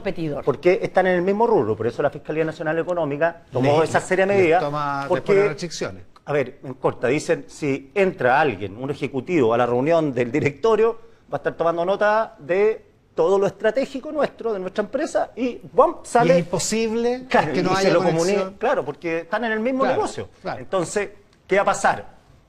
Pura hipótesis, ¿eh? Esto es una maniobra de dilación de los chinos para conseguir mejor posición dentro de ese acuerdo. Eso es una posibilidad. Acuerdo que no, insisto, que no saben de qué se trata. Porque... Igual es súper raro que un acuerdo de esa magnitud dentro del gobierno corporativo en empresas no se cuente, no se diga. Es que el gobierno corporativo de la empresa sí lo conoce su directorio y toda la gerencia. Claro, pero el directorio dice que conoce los detalles, o sea, los tres de Tianqi que votaron a favor lo conocieron en el detalle. Y ellos no le pueden decir... No, dicen que todavía no conocen el detalle. ¿Quiénes? Los Tianqi, claro, los directores. Claro, y que no pueden hablar con los directores, entonces por eso están exigiendo Porque no pueden hablar con los directores, no saben ya, claro, pero los directores sí saben. Sí, por eso además lo otro, votaron unánimemente. La negociación es confidencial, entre SQM y Codelco, entonces... Claro, pero se saben algunas cosas, que en general, como que todo el mundo dice que es bien beneficioso para SQM. Claro. Los observadores, digamos, los que pero saben. Además agrega el contexto. Empresa china, con China múltiples inversiones en Chile, esto escala lo político, ya están hablando si se pueden hacer socios con otros chinos, porque siempre esta duda viene desde, yo se lo he escuchado a autoridades, ministros, la empresa ¿cuán privada es? Si no es privada. Claro, ¿hay empresas privadas de verdad en China? Entonces, son todas finalmente del... Sí, son todas finalmente del gobierno. Claro, y el problema que tiene este acuerdo, a diferencia de otros acuerdos, cuando SQM negocia con Tianqi, negocia empresa privada, ponle tú con empresa privada, China.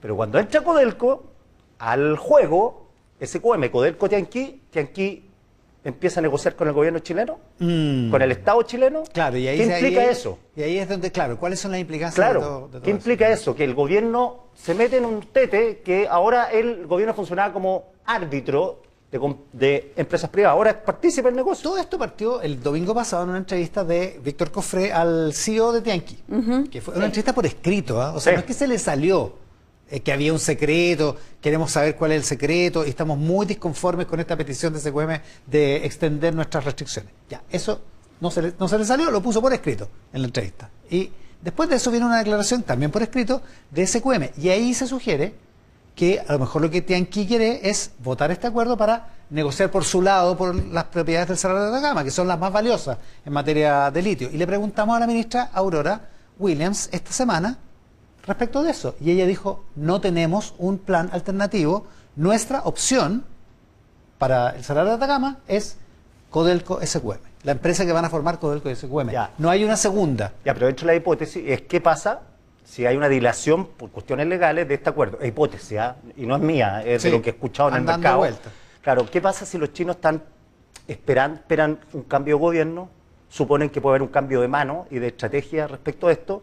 Los máximos críticos de la estrategia Codelco SQM no es SQM, son personeros de derecha, que les da tirria que participe el Estado dentro de algo que se podría haber licitado y que las ganancias para Chile vinieran por aumentos del precio de arriendo de la concesión, royalty, impuestos, royalty, lo que fuera. Entonces dicen, mire... Algo de eso dice Juan Carlos Llobet hoy día en esa columna, que se confunde la propiedad estatal de la participación con obtener las mayores rentas posibles del negocio del litio. Y bajar el riesgo. Para el Estado. Porque, y bajar el riesgo del Estado también.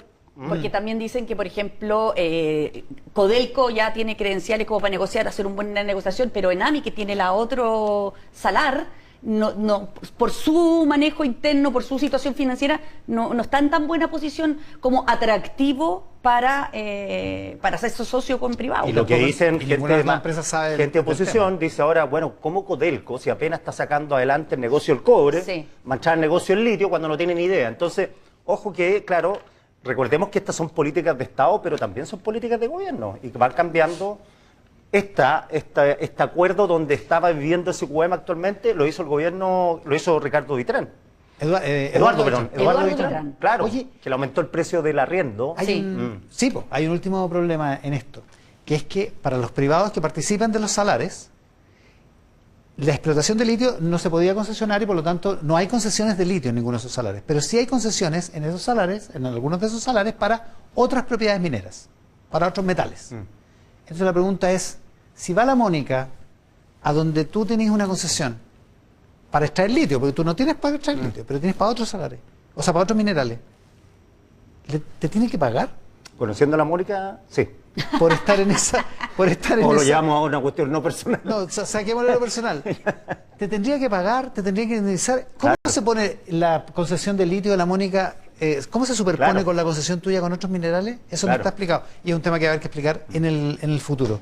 ¿Qué podemos esperar de la negociación municipal finalmente? A mí lo que me va quedando... Cambiando de tema. Sí, me va quedando claro. Sichel yo creo que va a ser el candidato por Santiago. Tiene toda la cara, ¿no? Sí. Lira, esa está más peleada. Hay unos 9 postulantes. Pedro Lea Plaza, dijo Arturo Esquella, candidato republicano. Lo que pasa es que tiene, Esquella decía lo que más o menos obvio, que las comunas donde van a ganar sí o sí quieren competir. Claro. Va a ser una competencia entre derechas en Vitacura, en Las Condes y en Los Nechea. Eso va a ser una competencia entre republicanos y Chile Vamos. Dijo una cosa Esquella, dijo que en Las Condes, viste que él anunció que en Las Condes iban a competir, que con la llegada de Marcela Cubillo había que reevaluar el asunto. Pero ellos van a apoyar a Marcela Cubillo, yo lo tengo claro. Él no. Él no todavía, pero... No, todavía. Pero todavía. Dice, porque dijo, no tenemos candidatos, algo así. No, pero antes que ya como hay candidatos, pero no tenemos candidatos. Pero no tenemos candidatos, exacto. Pero ahora que se otra está situación... apropiando de Cubillo. Sí, tal cual. Lo que pasa es que ahí estaría la política que tiene Republicanos de que va a ir por libre cuando se pueda ganar, cuando es seguro que se va a ganar, digamos, que no se pone en peligro. Entonces, pero Las Condes podría ser un ejemplo de eso si es que Marcela Cubillo no logra ser la candidata. Que no se va a mover de ahí.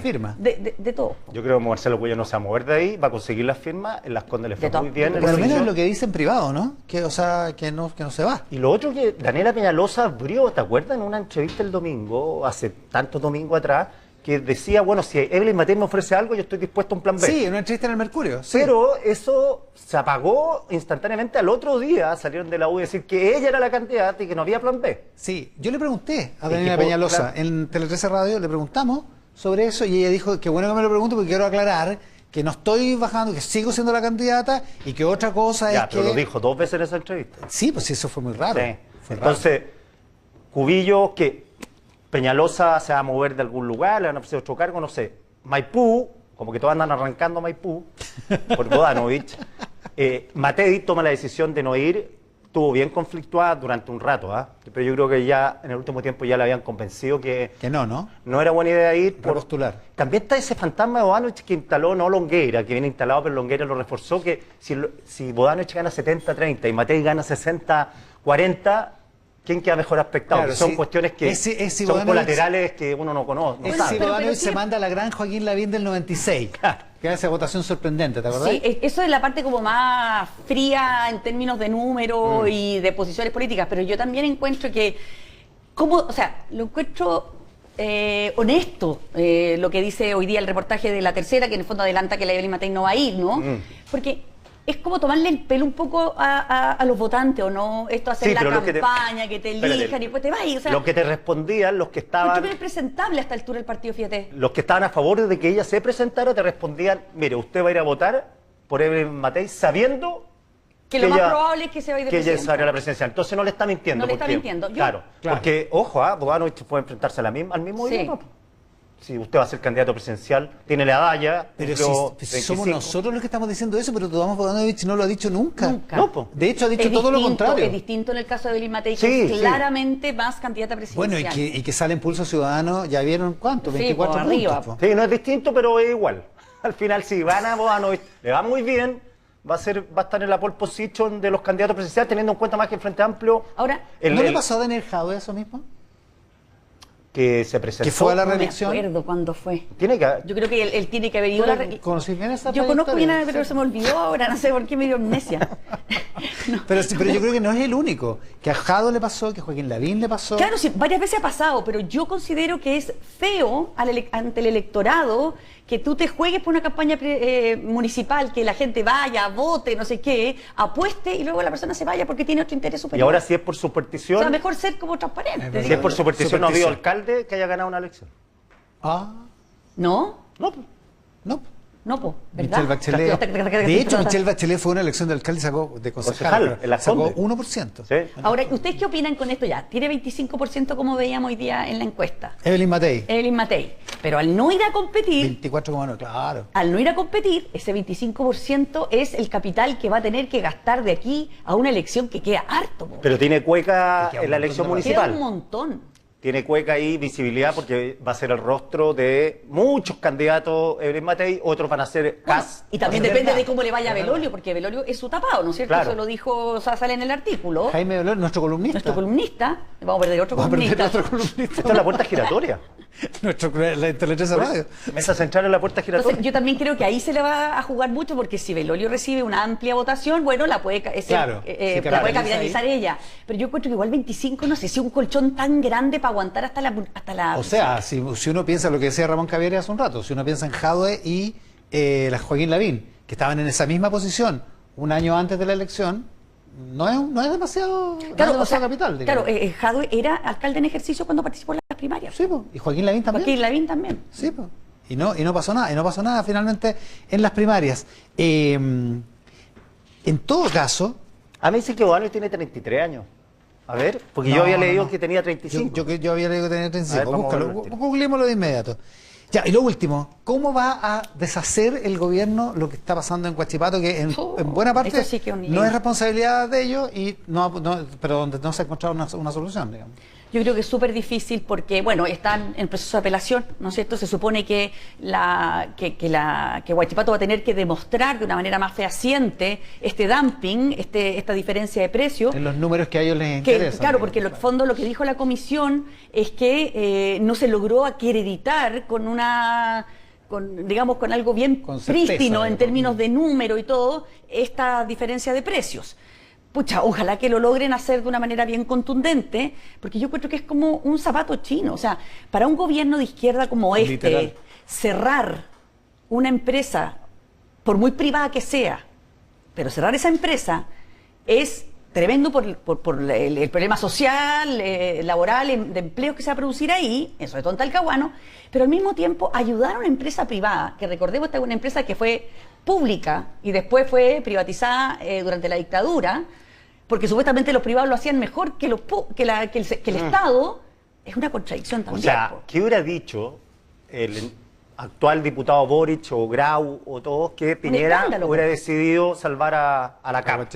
Sobre todo teniendo en cuenta el punto que menciona la Mónica, que es una empresa que está dentro de las que se consideran privatizaciones medias turbias. Ahora, recordemos que Huachipato es una filial de CAP y que CAP es rentable. Claro. La que no es rentable es la filial. Claro, exactamente. Entonces, es extraño estar en esta posición ahora de hacer un negocio con SQM, con Ponce Lerú, defender a los privados y darle una flotación a una empresa privada que no tiene nada de público. Y la otra pregunta es si quieren, ¿cómo lo hubieran solucionado antes? Alguien me decía a los mazucatos. Entonces agarra la empresa y interviene como el Estado. ¿Y lo pueden hacer o no lo pueden hacer? ¿Que el Estado se haga cargo de la empresa? Claro. Pero, ¿cómo se van a hacer eso? No, pues no lo van a hacer, pero hay un estatus legal que hubiera sido sin gobierno, sin estar en la moneda, te puedo asegurar que ellos hubieran pedido eso. Sí.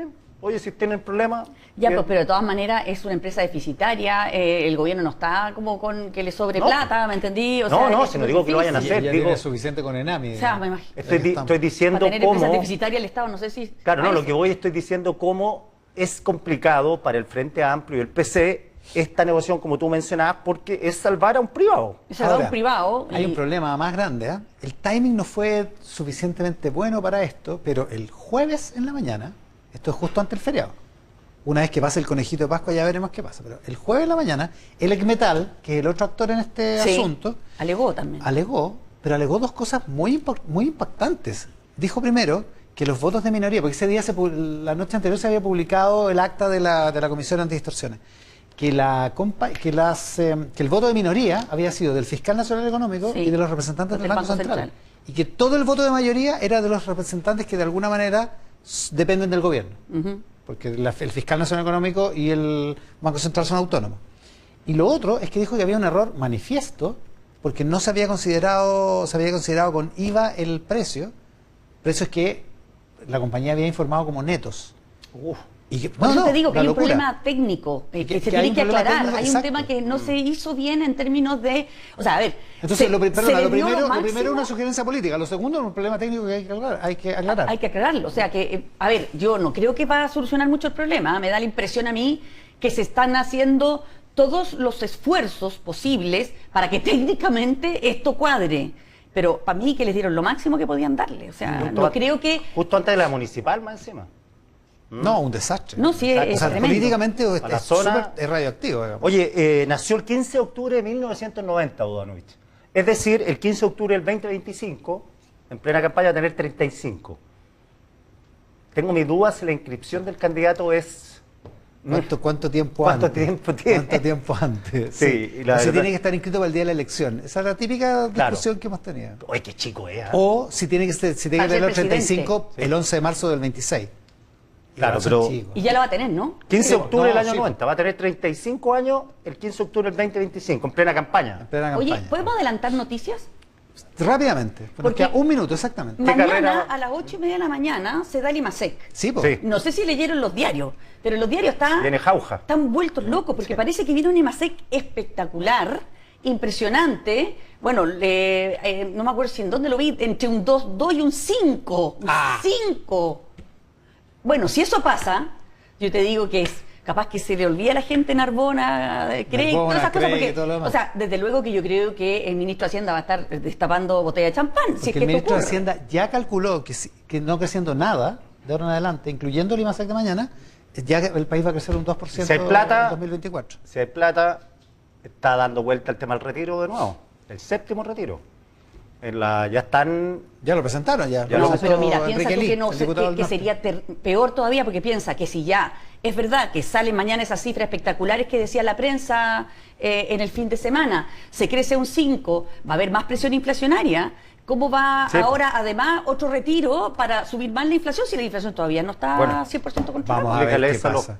Y lo otro que me dicen, ojo, si le va muy bien a Claudio Rego en el WhatsApp colaborativo, a alguien... Me dice, si le va bien a Orrego en octubre. Sube como nombre también de posible candidato. También es cierto. Ya, Mónica Pérez, Quique Mujica, mesa de análisis en esta mañana de Mesa Central. Les agradezco mucho que hayan compartido este rato y vayan a los huevitos, al conejito, a la Pascua. El resultado del partido de la gente, Rubén Oyarzo. Rubén, muchísimas gracias por la gentileza de estar hoy día con nosotros. Muchas gracias a ustedes por la invitación. Muy buenos días a todas.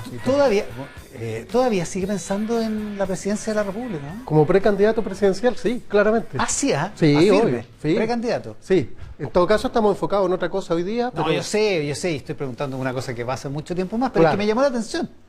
Sí, lo que pasa es que lo que queremos es hacer primaria en el Partido de la Gente, que exista democracia. Ya. Aquí el Partido de la Gente no es un caudillo. Usted estaría para unas primarias internas del Partido de la Gente. Sí, Gaspar Rivas también. ¿Gaspar Rivas también? Franco Parisi, incluso Carter también puede ser un precandidato presidencial del Partido de la Gente. ¿Lo han hablado con Carter? Se ha juntado Franco con Carter y de hecho se ha conversado el tema. ¿Y Franco Parisi sigue siendo el líder del Partido de la Gente, no? O sea, es difícil que sea líder estando en el extranjero. Yo siempre lo he dicho en todos lados y en todos los medios. Necesitamos que, si quiere liderar el Partido de la Gente, tiene que estar acá en Chile. Ya, sí, porque no van a hacer una primaria virtual, digamos. No, una vez puede ser, 2 veces yo creo que es difícil. Chiste repetido. Claro. Medio raro. Claro. En todo caso, podría ser presidente de la Cámara, capaz, ¿no? O vicepresidente. Lo que estamos buscando es el cupo del Partido de la Gente para la presidencia, que es lo que corresponde y que es lo que firmamos al inicio de este periodo legislativo. Claro, porque el Partido de la Gente es parte del acuerdo administrativo. El acuerdo administrativo, efectivamente. Ahora eran más diputados en ese momento, ¿no? Éramos 7 y ahora quedamos 4. Ahora, los 4 votos del Partido de la Gente son decisivos y vamos a mover la aguja. Y ustedes lo saben. Y lo sabemos claramente. Y por eso que lo que estamos pidiendo es que se respete el pacto administrativo. A ver, ¿y qué significa que se respete el pacto? ¿Que en ese caso le toca al Partido de la Gente? Efectivamente. Cuando se firmó todo esto, este acuerdo, cuando fue al principio del periodo legislativo, en el año 2022, todas las fuerzas del oficialismo y las no alineadas con el gobierno, como el Partido de la Gente, firmamos un acuerdo en el cual el primer periodo le tocaba al PPD, el segundo periodo le tocaba al Partido Comunista. Pasó que tuvieron problemas con la ADC, lo de Mico y los derechos humanos, ¿te acuerdas? Claro. Y se enrocó el periodo del Partido Comunista con los liberales. Y por eso salió Vlado. Vlado Milosevic. Entonces, el Partido Comunista pasa al último periodo. Porque fue un enroque. Esa es la interpretación de ustedes, porque fue un enroque. Justamente. El tercer periodo le tocaba, se haya corrido como consecutivamente. El tercer periodo le tocaba a la Democracia Cristiana y el cuarto periodo le corresponde al Partido de la Gente. ¿Qué pasó entre medio? Que la ADC y el Partido Comunista, entre gallos y medianoche, en una sala cerrado ellos dos, firmaron que el cuarto periodo le tocaba al Partido Comunista. Nosotros no hemos firmado nada y no podemos hacernos responsables de eso. Fue una cocina de la ADC con el PC. Así es, una cocina, efectivamente. Ya, entonces ustedes nos hacen cargo de ese... Nosotros no lo firmamos. ¿Pero eso implicaría que no respetaran el acuerdo y se fueran a un acuerdo con la derecha? O sea, nosotros, si no se respeta el pacto original, que es donde estamos pidiendo la presidencia en el cuarto periodo del Partido de la Gente, si no se respeta eso, podemos llegar a acuerdos con la centro derecha. En crudo, si no se respeta eso y se quedan con la presidencia de la Cámara, ¿se van con la derecha y se quedan con una vicepresidencia? O sea, no están respetando el pacto. Nosotros queremos que se respete el pacto original. Si no se respeta, estamos en libre acción. ¿Y con la derecha ese sería el acuerdo? ¿Una vicepresidencia? No hay nada formal. Pero no hay conversaciones. O sea, eso es lo que se especula, lo que se especula en la prensa es que son 2 vicepresidencias para el Partido de la Gente. Usted no lo lee el diario, no, por eso. Protagonista está es lo que se especula en la prensa, no hay formalidad al respecto. Pero podría ser. Sí, podría ser, obviamente. No cerramos la puerta. ¿Cuánto complica lo del senador Daniel Núñez? ¿Está todo este ambiente? Mira, yo creo que más que complicar, yo ¿qué pienso? No influye, pero sí afecta comunicacionalmente y afecta al gobierno. ¿Afecta? Sí, obviamente, porque son declaraciones que, si bien yo respaldo las manifestaciones sociales, de hecho en Lampa, pero las manifestaciones sin violencia, sin alteración al orden público. Por ejemplo, en Lampa estamos pidiendo el hospital de la provincia de Chacabuco, y yo mismo digo que la gente tiene que manifestarse para que las autoridades nos escuchen. ¿Es el que dijeron que va a ser en Huechuraba? Exacto. ¿Y a usted no les pareció bien eso? Es que no, porque lo que se prometió, el gobierno prometió un hospital para la provincia de Chacabuco. ¿Este gobierno u otro gobierno? Este gobierno. Y el gobierno anterior es un problema de Estado, porque el gobierno anterior puso la primera piedra de 10 que se pusieron en Colina. Entonces, la promesa es que el hospital tiene que estar en la provincia. Y ahí hay presión social, digamos. Obviamente, pero sin alteración al orden público, que yo creo que ahí el senador se equivoca en donde habla de presión, no clarifica si hay alteración o manifestación de desórdenes públicos. Yo creo que la violencia nunca conduce a nada. Es una paradoja porque esa es una parte de la declaración de Daniel Núñez. La otra parte es que él sugiere que se investigue bien en la Constitución de modo que se pueda gobernar por decreto en las cosas que no requieran pasar por el Congreso, que dice él está bloqueado. ¿A usted qué le parece? Nosotros sabemos que gobernaba por decreto. No podemos ir muy lejos a la historia. Los dictadores gobernan por decreto. O sea, usted de ninguna manera. De ninguna manera, porque al final hay que llegar a acuerdos aquí. Y es por eso que yo creo que el país se ha polarizado y ha cometido 2 errores. 2 procesos constituyentes polarizados que no hemos llegado a nada y no hemos llegado a ningún acuerdo. Aquí lo que se necesita es que el centro político, las fuerzas políticas más moderadas que conversan con todos, lleguemos a acuerdos y saquemos las cosas urgentes que necesita el país. Seguridad, anticorrupción, salud, educación. Son cosas que la gente necesita hoy día. En eso tiene razón el senador Núñez, porque eso está bloqueado. Es que está bloqueado porque los 2 polos no conversan. Si no conversan, no hay acuerdo. Y aquí es por eso que sería un error, a mi parecer, que el Partido Comunista en este periodo tomara la presidencia de la Cámara, porque es un polo. Se totalizaría, claro. Polarizaría la situación. Obviamente. Si el Partido Comunista presidiera la Cámara, la situación se polarizaría en la Cámara y en el diálogo político? Yo creo que sí. ¿Así? Sí, sí. Siendo que... ¿Van a decir que anticomunistas? Pues? No, es que no es anticomunismo. Nosotros hemos votado, por ejemplo, por Carmen Ger, que hoy día es la vicepresidenta de la Cámara. Nosotros no tenemos problema en ese sentido. Ya. Pero sí vemos cómo está la actualidad del país y creemos que hay que llegar a acuerdos y hay que sentarse a conversar, a dialogar y no polarizar más este país. Ya, entonces, ¿influye de alguna manera lo de Núñez en la negociación de la mesa de la Cámara? O sea, yo creo que afecta comunicacionalmente al gobierno, más que influir. Ya, o sea, como que Sí, enrarece. lo que pasa es que no podemos negarnos las manifestaciones sociales. Yo creo que eso, el que se niega a eso, no está bien. Yo fui un dirigente social en Maipú. Yo manifesté por Camino Melipilla. Entonces, si yo me niego a las manifestaciones sociales, estaría traicionando usted mismo. Justamente. ¿Qué es su distrito? El distrito 8. Y el distrito 8, que es súper... estábamos hablando de Tomás Bodano y de Maipú. ¿Cómo lo ve eso lo de Tomás Bodano? Creo que está bien posicionado, Tomás. Está bien posicionado, ¿sí? Y parece que nadie quiere acercarse a la comuna de Maipú. Nadie quiere competir. Claro. Oiga, ¿y el ministro Lizalde los ha llamado a usted? Hemos conversado con el ministro una oportunidad y nosotros le planteamos la situación que el cuarto periodo, la presidencia es del PSG, sin embargo no hemos tenido alguna respuesta. Yo creo que es una mala estrategia del gobierno mantener esta ambigüedad. Pero es que usted dijo el otro día, hace un par de semanas en el diario, que el gobierno tenía que pagar el costo de haber roto la bancada del Partido de la Gente. Obviamente. ¿A qué se refería con eso? O sea, nosotros hemos pagado costo por un pacto administrativo que firmó, de hecho, la Directiva Nacional del Partido de la Gente. Nosotros éramos nuevos en política y de verdad que nosotros lo que queríamos es cumplir la palabra y la bancada, por diferencias, se rompió. Y esos costos los tuvimos no la rompió el gobierno, sí. ¿Ah? No la rompió el gobierno. Pero tampoco el gobierno el gobierno no rompió la bancada porque fueron diferencias de los diputados, sin embargo, son costos políticos que tuvimos que asumir para respaldar un pacto administrativo que nosotros dimos la palabra. Ya. O sea, ustedes sí tuvieron que pagar un costo. Pagamos un costo tremendo. ¿Y corresponde que los paguen los otros ahora, dice usted? No, lo que nosotros queremos es que se respete el pacto administrativo, básicamente eso. Nosotros lo que queremos es que el cuarto periodo sea la presidencia del Partido de la Gente, porque eso es lo que se firmó, eso es lo que se honró, la palabra, y nosotros no participamos en ninguna modificación del pacto. La gente, el público, digamos, de repente dice, estas son puras peleas políticas, y en realidad, en un sentido, lo son.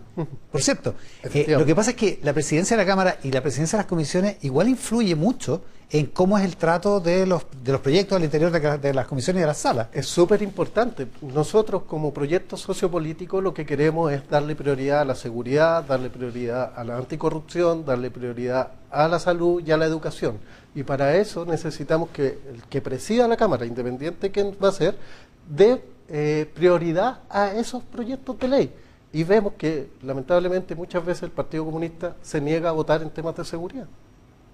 Por eso tampoco les da confianza. Es que, mira, sin más que confianza o no, independiente de que estamos viviendo la peor crisis de seguridad. Y aquí todos deberíamos trabajar porque, de hecho, vimos como el alcalde Bodano hoy pidió militares en la calle. Nosotros lo llevamos pidiendo hace más de 1 año y medio, porque la situación es crítica. Sin ir muy lejos, anoche salí con mi pareja al barrio Yungay a ver el barrio Yungay. ¿Anduvo en la Plaza Brasil? ¿Ah? ¿En la Plaza Brasil anduvo? Sí, anoche. ¿Ya? ¿Sabes qué? Me dio pena porque poca gente, basura en las calles, locales cerrados, de verdad que da pena, no es el Chile que uno quiere. Ya, pero le menciona la Plaza Brasil porque el presidente porque la mencionó. El presidente va con escolta, yo no voy con escolta. Yo voy con mi pareja de la mano. O sea, el presidente está desconectado ahí. Dice usted. Yo creo que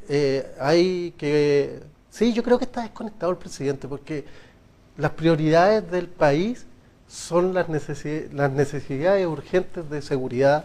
La gente tiene que, por ejemplo, la economía, incentivar a la inversión extranjera.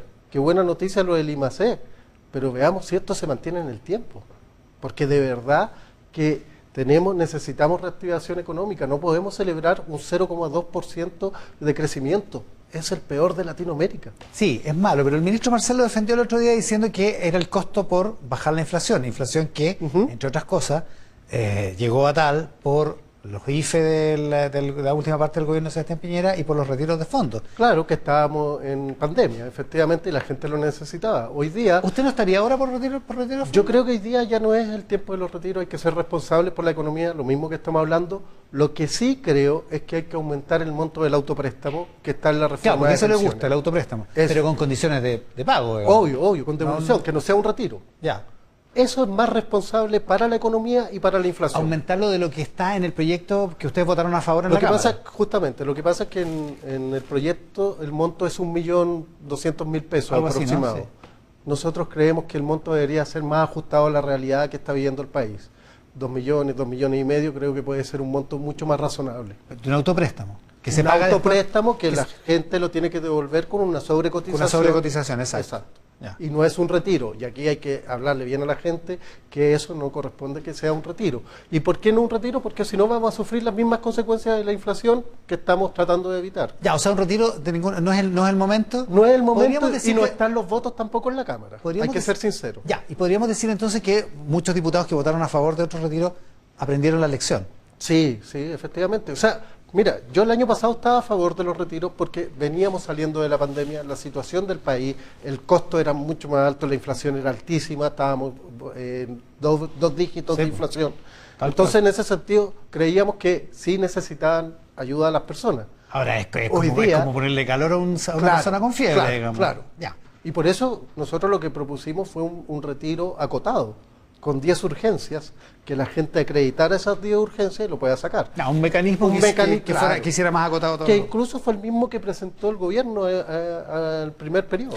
Ya, y si es que llegara a avanzar en el Senado, cosa que a veces se ve media dudosa, va a volver a la Cámara. ¿Usted va a seguir apoyando la reforma de pensiones así como la plantea el gobierno? Sí, vamos a apoyar la reforma de pensiones, el autopréstamo, la cotización. Vamos a seguir conversando y dialogando para llegar a un acuerdo. Creemos que es necesario que se saque una reforma de pensiones hoy día, que han pasado 12 años y que la izquierda y la derecha no se han puesto de acuerdo. Hay un tema que es súper urgente, que es la ley corta de ISAPRE, sí, que se empieza a votar mañana en la Comisión de Salud de la Cámara.